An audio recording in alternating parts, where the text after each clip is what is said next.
नमस्कार, मी अमृता अनिकेत पाठक.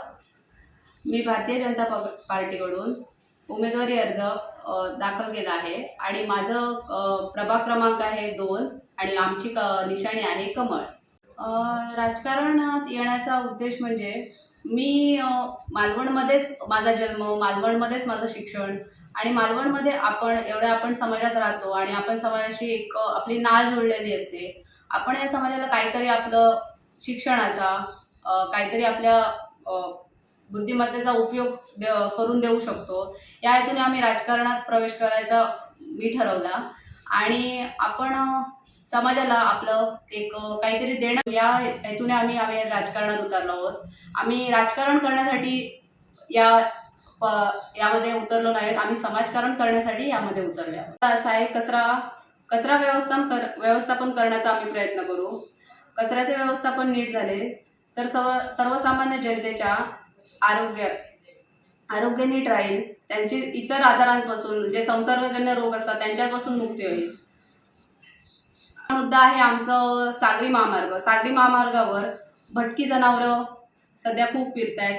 त्या भटक्या जनावरांचं काहीतरी योग्य नियोजन झालं तर तो एक योग्य नियोजन झालं पाहिजे अशी आमची हे आहे आणि ते नियोजन करण्याचा आम्ही नक्कीच प्रयत्न करू. प्रभाग 2 मध्ये आम्ही आता प्रचारार्थी फिरताना मला ज्या काही सर्वसामान्य जनतेचे प्रश्न उद्भवले ते म्हणजे एक रस्त्यांची दुरावस्था झाली आहे. आम्ही रस्ते सुसज्ज करण्याचा प्रयत्न करू.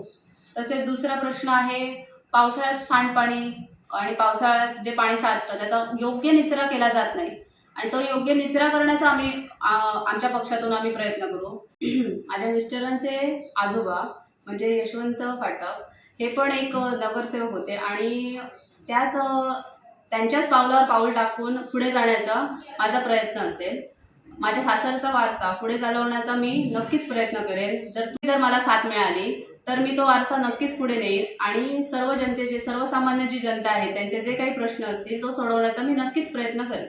माझे मिस्टर अनिकेत फाटक यांच्या भक्कम साथीने आणि त्यांच्या भक्कम पाठिंब्याने प्रभागातील जे काही समस्या असतील, जे काही प्रश्न असतील ते सोडवण्यासाठी आम्ही दोघंही कटिबद्ध राहू.